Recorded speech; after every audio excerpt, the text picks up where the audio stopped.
Muito boa noite, estamos de volta. Faz tempo que a gente não vem, né, dona Aura? Quanto tempo, mais ou menos? Segundo mês, é. Agora é bimestral? É, bimestral. O Edson me pediu para vir, acho que eu vou vir em dezembro, talvez, acho que é dezembro. É dezembro. É 5, né? Sim. É dia 5 de dezembro. Então, ele pediu um tema sobre oração e vigilância. Vamos falar um pouquinho sobre isso. Mas antes eu gostaria de conversar com vocês a respeito da didática dos espíritos, ou dos espíritas, ou da espiritualidade. Porque a gente vem na casa, fomos recomendados, por qualquer motivo chegamos. E aí a gente chega aqui, encontra a casa, tem uma placa bem grande lá na frente com os dias e os horários. Se não tiver, seria bom ter, porque as pessoas passam em dias diferentes, em horários diferentes, para poder identificar o dia que possam vir. Aí eles vêm, recebem uma pessoa que vai estar lá na frente, sempre com uma forma muito carinhosa, muito amorosa, para receber as pessoas que estão chegando. Esse é o ideal da casa espírita, ter um recepcionista. Todas as casas religiosas têm um recepcionista que atende, recebe as pessoas bem, encaminha as pessoas, orienta, sabe os trabalhos da casa, sabe orientar para onde que deve ir, o dia que deve voltar, os horários que tem. Então aí nós temos o recepcionista da casa, que dá para a gente essas instruções iniciais. E aí a gente vem, chega um salão igual a esse, e aí a gente aqui faz uma prece, conversamos um pouquinho por uma meia hora, 40 minutos, e encerramos com uma prece. Mas nós temos no meio do caminho o passe que nós recebemos na casa espírita, que é um pouquinho diferenciado das outras casas religiosas, porque na casa espírita nós temos o passe. E aí nós vamos na sala de passe, recebemos lá algumas pessoas que estão dispostas a fazer uma doação magnética para a gente, porque o passe é a integração de doação magnética com doação espiritual. E aí a gente recebe aquela doação magnética espiritual e finalizamos com uma prece e vamos embora. A gente muitas vezes não sabe por que os espíritos usam esse formato de reunião. Antigamente tinha um formato diferente, as pessoas sentavam numa mesa parecida com essa, com uma toalha parecida com essa, e ficavam ao redor da mesa. E aí os espíritos conversavam, se manifestavam, não raras vezes se dirigiam ao grupo de pessoas que estavam ali naquela assembleia, naquela plateia, e era assim que funcionava. As pessoas vinham buscar notícias dos nossos irmãos desencarnados, não raras vezes recebíamos essas notícias de forma, às vezes um pouco genérica, mas muitas vezes recebíamos alguma notícia, e assim funcionava a casa religiosa aí na década de 50, 60, mas com o tempo foi mudando. E hoje nós temos esse formato, que é o formato da palestra com o passe. Bom, nós somos recebidos pelos trabalhadores da casa, e depois que a gente toma aqui o passe, recebe a assistência por 4, 6, 8 semanas, às vezes 14 semanas, 16 semanas, a gente é convidado muitas vezes a voltar lá na orientação, e às vezes a gente recebe um convite para irmos para a escola, vamos conhecer mais profundamente a doutrina. E aí lá na escola ou numa reunião de estudos nós temos um livro que é estudado mais profundamente, ou as escolas de espiritismo, que é o início da carreira espiritual que nós estamos buscando. Então nós temos lá aprendizes do Evangelho, depois nós temos curso de médiuns, e vamos seguir em frente com as escolas, até chegarmos ao ponto de, ao término disso, conseguirmos a nossa pós-graduação em doutrina espírita, e aí nós somos convidados a trabalhar na casa espírita. Aí vocês perguntam assim, mas precisa de pós-graduação? A gente não está conseguindo pós-graduados, porque o pós-graduado na doutrina é aquele que já compreende as pessoas, que já tem um amor profundo com elas, já vive o Evangelho quase que na sua totalidade. São pessoas que vocês têm prazer de estar juntos, porque emitem assim uma vibração de muito amor, de muita paz, são operosos, trabalhadores no bem, trabalham na parte social, aliás, vamos falar da parte social depois. Enfim, estão ali doando-se para Jesus, para a espiritualidade, para as engrenagens divinas. Esse é o pós-graduado. Mas como nós temos dificuldade de formar pós-graduados, então, de vez em quando abre-se vagas, e aí a casa recebe todos aqueles que têm boa vontade para integrar o corpo de trabalho da casa. E aqueles que têm boa vontade ainda, alguns deles não conseguiram ainda avançar no entendimento ou na prática cristã. É por isso que a gente vai encontrar, às vezes, trabalhadores um pouco enérgicos, um pouco sisudos, um pouco com a carinha não tanto quanto agradável, às vezes vão falar de um jeito um tanto quanto grosseiro com a gente, e a gente vai entendendo que não são os pós-graduados ainda, são aqueles que foram chamados, porque Jesus está se servindo de todos aqueles que dispõem de boa vontade para trabalhar. Muito bem, com base nisso, aí nós, trabalhando na casa, vamos descobrir o trabalho de assistência social da casa.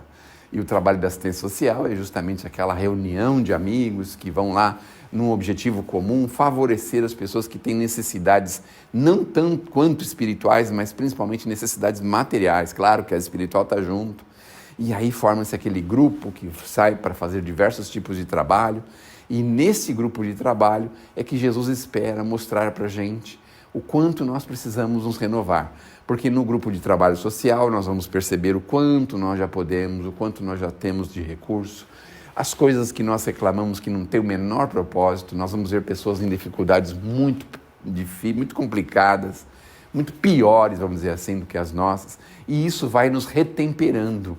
E tudo isso para chegar num denominador comum, na prática do Evangelho, na prática do amor cristão, na sua mais perfeita pureza. Olha só! E aí, quando a gente chega nessa prática do amor cristão, na mais perfeita pureza, a gente vive o Evangelho constantemente em todos os lugares, na rua, no trabalho, no ônibus, dentro de casa, com familiares, com amigos, com desconhecidos. A gente não tem mais medo dos nossos semelhantes, porque nós sabemos que são irmãos. Ainda que eles nos queiram mal, nos façam mal, nunca deixarão de ser nossos irmãos. E nós estaremos sempre prontos, com iniciativa imediata para qualquer trabalho que se faça necessário em qualquer hora do dia ou da noite. Aí nós nos tornamos um tanto quanto graduados em Evangelho, graduados em Espiritismo. É assim que funciona a didática dos Espíritos.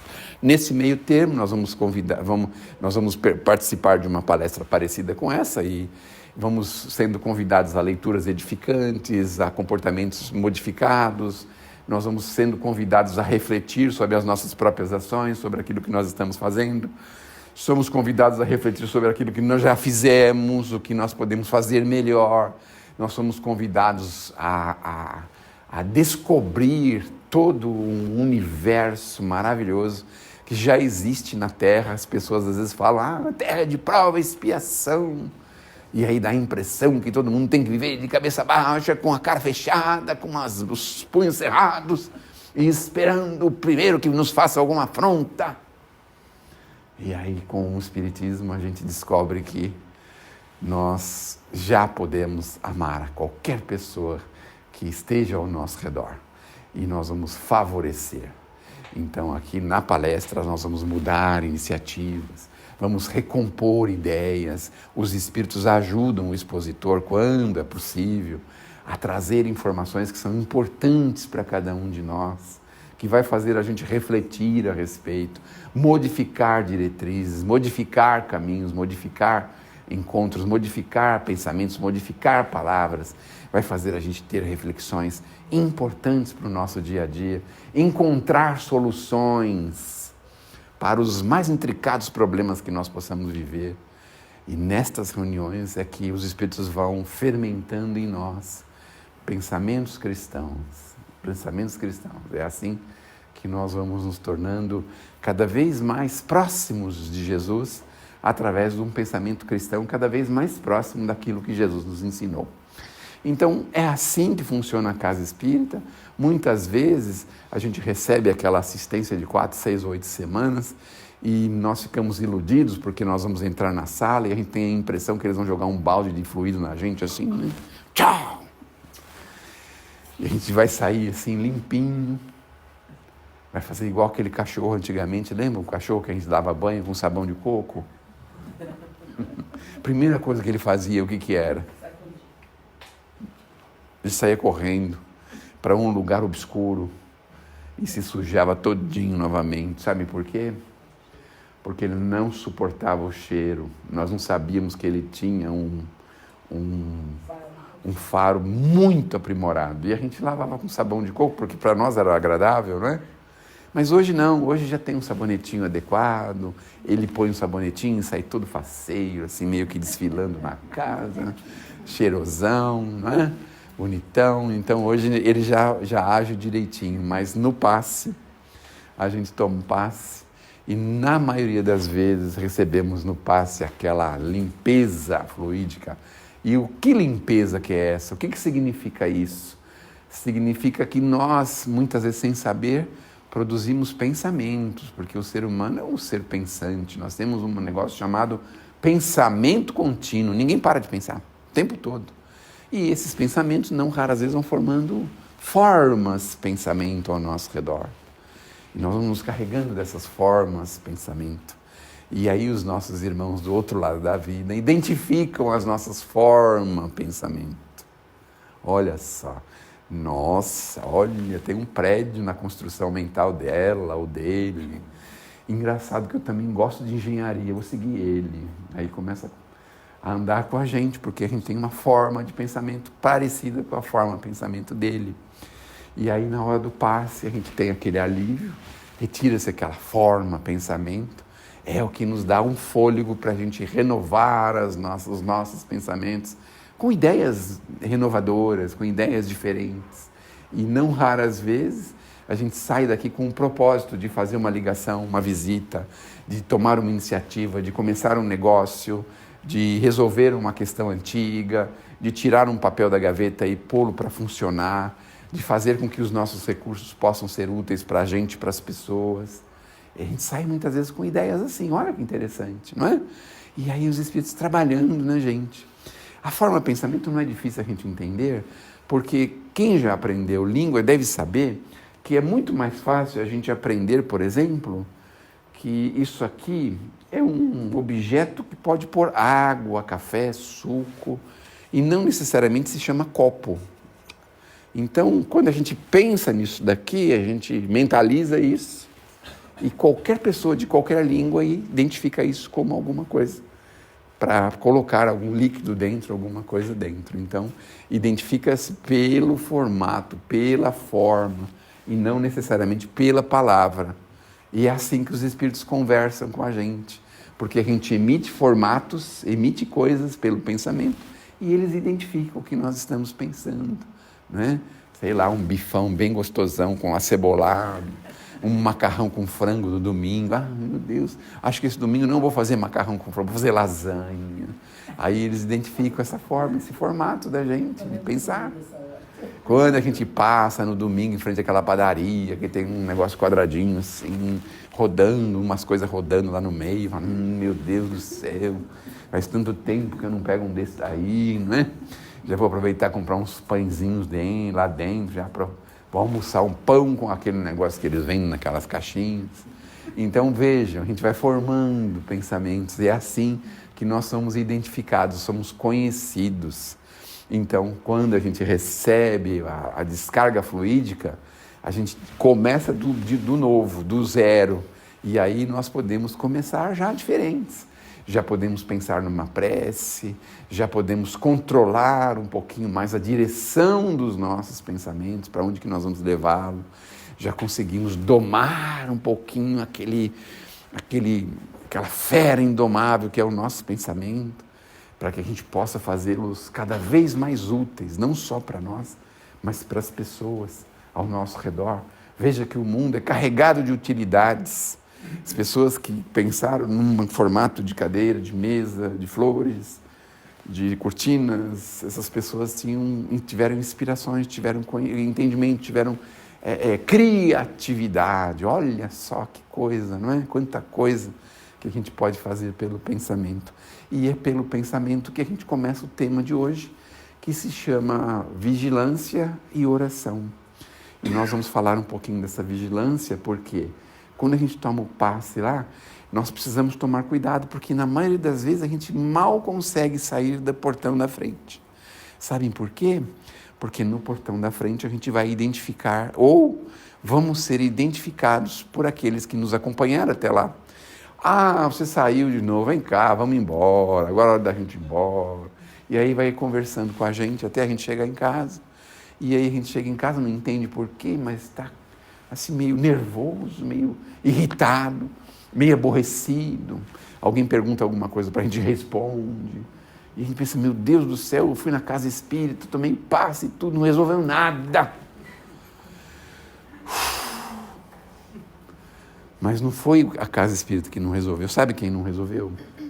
Fomos nós, que não conseguimos manter o sabão de coco na gente.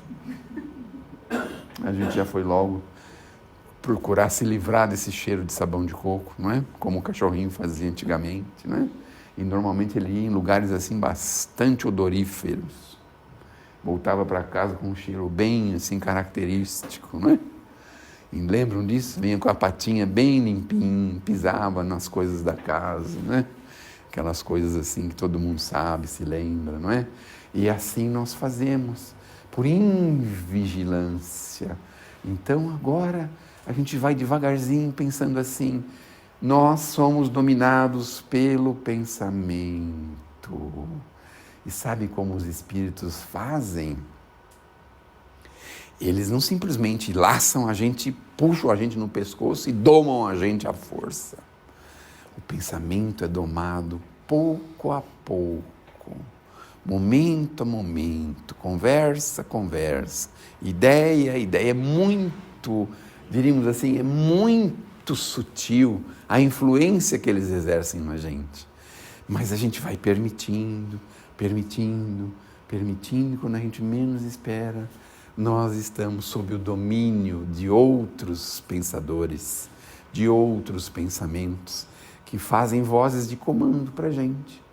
Olha, eu estou a fim de tomar um pouquinho de alguma bebida mais forte. E aí você começa a ter vontade de tomar. Olha só. E aí alguém te provoca na rua, fala, eu nunca levei um desaforo para casa. E aí a gente responde ao desaforo. Olha só como eles vão domando os nossos pensamentos. E de repente vem uma ideia de Jesus, mas ele fala assim, deixa Jesus para depois. Tem muito tempo para você conhecer Jesus e exercitar e praticar. Agora você tem que resolver isso dessa forma. Vão tomando conta da gente sutilmente, lentamente, cuidadosamente. Olha só, falando coisas que nos agradam. Nossa, mas como você é uma pessoa boa, né? Nossa, estou assim orgulhoso de ver você com a sua humildade. Eles vão devagarzinho fazendo assim com a gente. Olha, vão iludindo a gente com as coisas que a gente gosta de ouvir. Você é uma pessoa muito importante. Você não deve se sujeitar a esse tipo de coisa. Você não deve esperar a consulta médica. Você tem que exigir que seja mais rápido. Você tem que criar uma confusão aí no balcão. Você tem que exigir os seus direitos. Olha como eles vão fazendo com a gente. Aí eles vão fazendo assim no nosso trabalho. Falando assim, você é muito melhor que o seu colega de trabalho. Pode passar na cabeça dele, por cima dele. Porque ele está por baixo mesmo. E a gente vai tendo aquelas ideias. Sabe essas ideias malsãs? Sabe aquela coisa de grandeza, não é? A gente assim tem aqueles sentimentos de grandeza, que eu já tive esse sentimento, eu já fui dominado, sabiam? Eu tive um carro chamado Del Rey. Aí eu andava no meu Del Rey, era o carro do rei, é o nome do carro. É o carro do rei. Não é o carro do rei? E eu achava que era o rei da cocada preta dentro do Del Rey, imagina só, né? Já pensaram? Como é que eu fui dominado por mais de 20 anos. Foi uma dificuldade para me livrar desse domínio. Foi uma dificuldade muito grande. Mas a gente fala em tom de brincadeira, mas muitas vezes a gente tem esse sentimento de grandeza. A gente acha melhor do que os nossos familiares. Se acha melhor do que o irmão, melhor do que o cunhado, do que a nora. A gente se acha assim numa condição que a nossa casa é maravilhosa. Que a gente mora num bairro lindo e maravilhoso. Jardim Santo Elias, que é muito melhor do que Alphaville.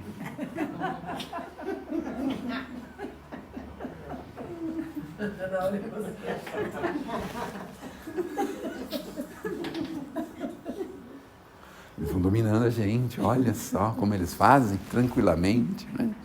E na mediunidade, você é espetacular na mediunidade. Só de você olhar para a pessoa, você faz uma leitura da pessoa e você já sabe o que ela foi, o que ela será e o que ela está sendo. Olha, nossa, olha como que os espíritos te mostram para você todo um passado dessa pessoa. Na cura, então, você é o melhor médium de cura. Basta você pensar, nem é preciso impor as mãos. Olha como... O expositor, então. Você é o melhor dos expositores que tem no Brasil. Olha só, né? Haroldo Dutra, Divaldo Franco. Olha como eles vão dominando a gente. E a gente não se percebe. A gente não se percebe. Então agora dá para acender uma luzinha. Abrir o nosso painelzinho elétrico. Que está lá esquecidinho. Está lá cheio de poeirinha. Vamos abrir. E vamos ligar o sinal de alerta. Diante do nosso comportamento. Como nós estamos lidando com as coisas e com as pessoas. Como que nós respondemos às pessoas? Como que a gente fala com as pessoas?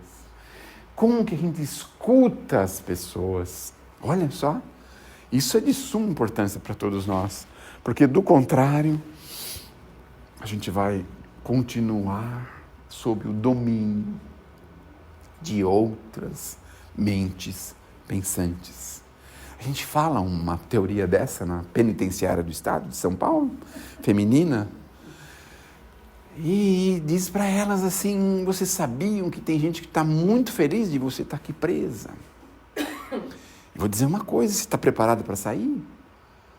Porque na hora que você pôr um pé lá na rua, já estão formando de algum jeito para que você volte o mais rápido possível para cá. Eles não têm sensação e prazer maior do que colocar um inimigo na cadeia. Vejam como que é fácil a gente ver casos assim espetaculares de crimes inexistentes, de pessoas que jamais poderiam ter praticado qualquer tipo de coisas tão complicadas dessa e que estão envolvidas assim com problemas tão graves, tão difíceis de serem resolvidos. Então, a gente vai ajudando a pessoa a pensar que nós precisamos nos preparar. E como é que a gente se prepara para o dia, para a vida? Porque, como foi dito aqui, Jesus está conosco o tempo inteiro, esteve conosco, mas aí eu fiquei pensando, meu Deus, são 8 bilhões de pessoas. Será que tem 8 bilhões de Jesus andando pela terra, um para cada um? Difícil a gente pensar nisso, não é? Mas é óbvio que Ele nos quer autônomos. Nós temos que ter autonomia. Nós não podemos depender de alguém ou de alguma situação. Nós temos que abandonar as nossas muletas, as nossas bengalas. Nós temos que andar por nós mesmos. E aí, na casa espírita, a gente aprende a identificar o problema. Olha só. Assim que você identifica o problema, aí você vai buscar formas de resolvê-lo. Olha só que ponto nós podemos chegar. E aí a gente, quando chega nesse ponto, que nós já estaremos pós-graduados em doutrina espírita, não é?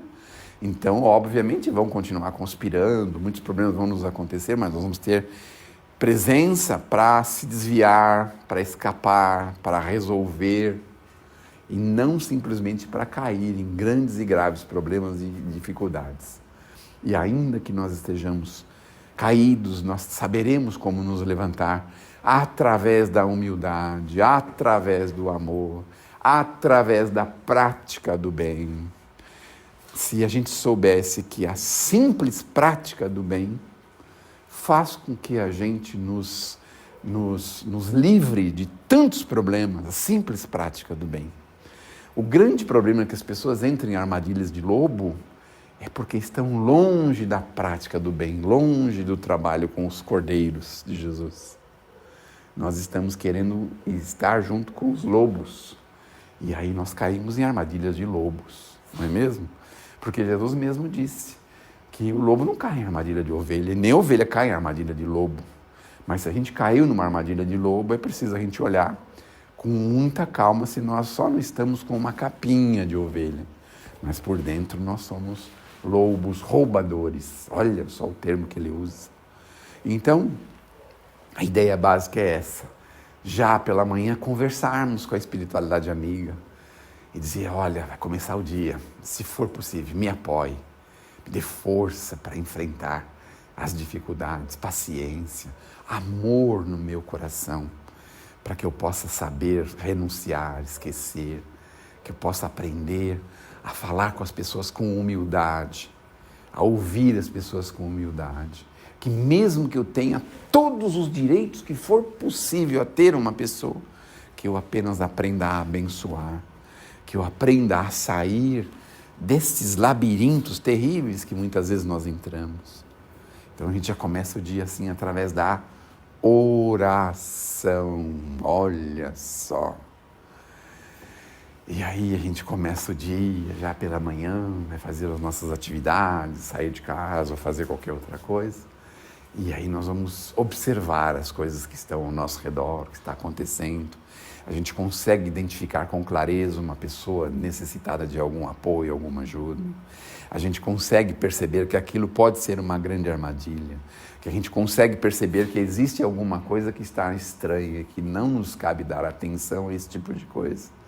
Porque na maioria das vezes a gente cai em armadilhas que são facilidades. A gente cai em armadilha porque nos oferecem facilidades. Olha só como que é. Os crimes de estelionato, não sei se vocês sabem, o estelionatário, o que ele oferece para a vítima? Vantagens e facilidades. É sempre assim. Olha, a senhora tem um processo aqui para receber R$100.000. Só está dependendo de R$1.000 de custas. Olha só. Você fala, me diga, eu vou receber 100 mil, vai. A senhora precisa liberar o valor através do pagamento de umas custas.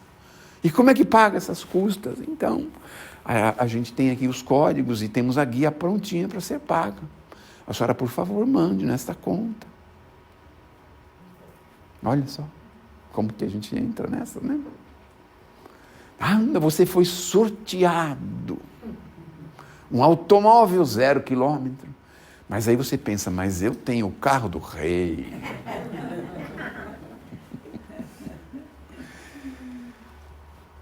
Existe apenas as custas dos documentos do carro, R$500. Mas o carro vale R$70.000. Mas aonde mesmo que eu ganhei? Na última festa que você foi beneficente. Compraram um bilhete e puseram o seu nome. Olha só. Agora está liberando um dinheiro que o governo mandou devolver. Você tinha um dinheiro num banco e nem se lembrava mais. Você tem R$3.000 no banco para receber. Mas como é que eu recebo os R$3.000? É facinho. Mande R$150 para poder desembaraçar os últimos papéis que faltam. Olha como que é. Facilidades, benefícios assim, né? Facilidades e ganhos assim, extraordinários. Lembram do tal bilhete premiado que o pessoal vendia na estação de trem? Não é uma coisa, parece uma coisa óbvia, né? Só muda um pouco de nome as coisas, né? E a gente ainda compra o bilhete premiado, assim, né? Paga 1/10 parte do valor que ele vale, não é assim? O bilhete premiado. Então, nós começamos na vigilância, os cuidados, com as facilidades demasiadas, com os benefícios demasiados. Na vigilância, a gente sabe que precisa tomar algumas mínimas cautelas. O carro está quebrado na estrada, meu Deus do céu, o único telefone que eu me lembrei de cabeça foi o seu. O guincho está cobrando aqui R$800 para tirar o carro aqui da estrada, um lugar perigoso. Mas quem está falando? Seu sobrinho, você não lembra de mim, tia? Como é? Minha mãe caiu uma dessa de sobrinho na estrada. Hein? E só não caiu a segunda porque meu sobrinho ouviu e não deixou. Falou, mas a né? primeira ela fez. Mas também ela tinha quase 100 anos. Você tinha quase 100 anos, né? Então, mas o que fez isso daí Então, é que é assim, eu tenho a impressão que existe também uma tabela progressiva no mundo espiritual, porque é assim, você dá golpe em um jovem de 18 a 35 anos, tem um preço, do 35 aos 50 tem outro custo, dos 50 aos 75 e dos 75 aos 100. Mas a gente erra de medo. Quando liga, mãe, eu fui sequestrado, e você fala, Maria, minha filha. Aí a Maria agora grudou nela, tudo ela é Maria. Tudo é Maria. Minha mãe falou o nome do sobrinho, ele virou Beto. Virou Beto. Então, vejam, Entrega de bandeira. na tabela progressiva, então, praticar o golpe contra pessoas de 100 anos, eu acho que tem um número de cadeia muito maior do que praticar um golpe numa pessoa de 25 a 40 anos, né? É bem diferente, né? Então nós vamos devagarzinho entrando em um processo de vigilância. A gente não está mais iludido com essas coisas. A gente sabe que essas coisas não são para a gente. Ah, mas está lá numa situação constrangedora, difícil, complicada, não é? E aí a gente está vigilante, porque nós começamos o dia na luz da oração, pedindo o apoio e a boa inspiração para o dia. Porque também tem um detalhe, não é? As coisas sempre podem esperar mais um dia, mais 2, mais 3. Nunca é assim na mesma hora, não é? Ah, mas o carro na estrada não pode esperar. Ah, não pode esperar, é verdade, não é? Mas a gente pode pelo menos tentar confirmar com alguém, com alguma pessoa. Ah, me liga daqui uns minutinhos que eu vou ver quanto que eu tenho de saldo no banco, não é assim? Então, aí a gente pode tomar essa iniciativa. Ah, mas ali eu tomei um susto, falou que meus filhos estavam na mão de pessoas mal intencionadas, e meu Deus do céu, eu tive que resolver na hora. Ah, a gente pode, sempre tem um tempinho, sempre tem um momento que a gente pode respirar fundo, chamar alguém para contrabalancear a balança, né? Para equilibrar a balança. Olha, não estou conseguindo lidar com isso, lida você com isso. É uma pessoa mais fria, mais assim, mais ponderada, não é? Então, isso é a vigilância no nosso dia a dia. Mas a vigilância também não está só em prevenirmos de problemas que nós possamos ter, mas está também em aliviar os problemas dos nossos semelhantes, dificuldades que possam se apresentar. A vigilância também está aí em favorecer aquilo que nós podemos favorecer. Então, vigiar significa não só o nosso castelo encantado, mas também os castelos ao nosso redor. Hoje não tem uma história chamada vigilância solidária? Tem uma história dessa aí, não é? Bairros, né? Os bairros estão criando essa tal vigilância, que todo mundo, um olha do outro, não é assim? Ah, tô vendo um negócio esquisito aí na tua porta da tua casa, ou sei lá, vem aqui porque tem um negócio estranho na porta da casa do fulano e tal. Então, a gente vai criando essa forma de vigiar uns para com os outros. Mas para isso é preciso ter bastante sentimento, bastante amor, bastante sentimentos nobres dentro da gente. Porque na maioria das vezes a gente aprende, quando criança, de que nós temos que fazer o quê? Cuidar, cada um de si, não é mesmo? E os outros, cada um com os seus problemas, não é assim? O termo que a gente lembrava antigamente era assim, né? As pessoas falavam assim, cada um com os seus problemas, não é? Mas como que a gente se vê quando a gente está vivendo um problema e vê que algumas pessoas ao nosso redor podem nos ajudar e não nos ajudam? Aí a gente fica aborrecido também, não é? Então, vigiar significa estar em guarda, estar observando, fazer assim um racional, um pensamento racional, raciocinado, saber esperar, ter às vezes momentos de frieza, às vezes até para saber respirar, saber esperar, dar um tempinho para que aquilo possa seguir adiante. Então, devagarzinho a gente vai entendendo que nós podemos vigiar mais e melhor a nossa forma de viver, a nossa forma de agir. Por que que nós sofremos assédios infelizes? Nós nunca nos perguntamos isso, não é? Dá a sensação, sabe de quê? De que nós temos sorte ou azar. Temos essa sensação. Só que na casa espírita nós não acreditamos nem em sorte nem em azar. Nós acreditamos em compromissos, em leis, em ação e reação. Nós acreditamos nisso. Sorte e azar não entram na casa espírita. Na casa espírita entra leis perfeitas do Criador. Então nós chegamos a pensar de que não é os nossos irmãos infelizes que sobrem o degrau da evolução para nos alcançar, mas sim a gente que desce os degraus para os encontrar. Então, quando estamos sofrendo assédios, problemas e dificuldades, será que nós não estamos descendo os degraus? Será que nós estamos agindo com o verdadeiro amor cristão com aqueles que estão ao nosso redor? Como que nós estamos agindo com a nossa vida, com os nossos recursos, com o nosso tempo, com as nossas palavras, com os nossos pensamentos? De que forma nós estamos agindo? Porque se for sorte ou azar, então nós estamos aqui sujeitos a coisas bastante complicadas.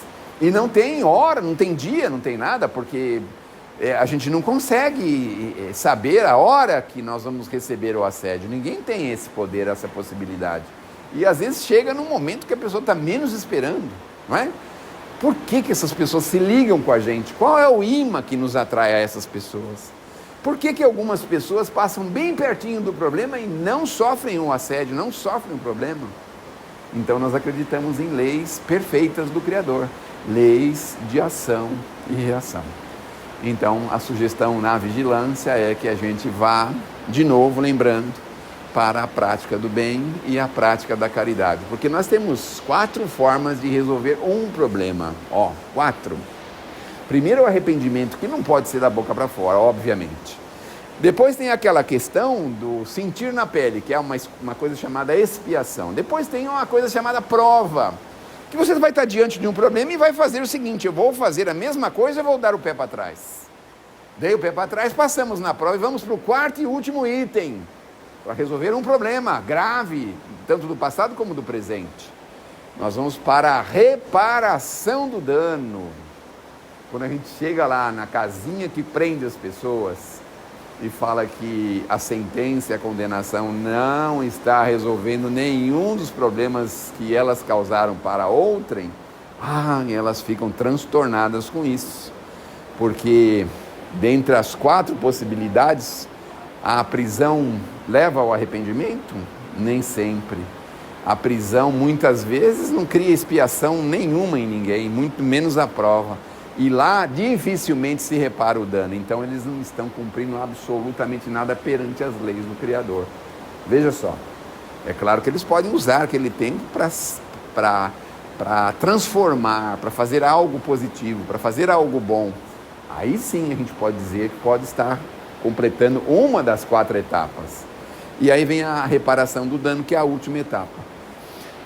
Mas nós estamos longe do Evangelho, a gente esqueceu que lá em Pedro ele fala uma coisa para a gente que é o atalho dessas 4 possibilidades. Qual que é o atalho? O amor cobre uma multidão de erros. Então a prática do bem e da caridade consegue apagar as nossas faltas. É um apagadorzinho, assim, um atalho apagador. Então quando você está na prática do bem, sincero, espontâneo, desinteressado, você está mandando um recado para a espiritualidade. Porque na maioria das vezes, como está numa mensagem chamada remuneração espiritual, quando a justiça divina manda os seus cobradores para nos cobrar alguma dívida do passado ou do presente, e nos encontra na prática do bem, sabe o que acontece? A dívida é suspensa por prazo indeterminado. Olha só, quando encontra a gente na prática do bem, prazo indeterminado. Mas viver na terra é um paraíso de delícias, né? A prática do bem pode ser alguma coisa que a gente não tenha muita afinidade por enquanto, mas uma viagenzinha, um passeiozinho, né? Isso é muito bom, né? Uma viagemzinha internacional, um passeio de cruzeiro, não é? Isso é muito bom. E é mesmo, é muito bom mesmo.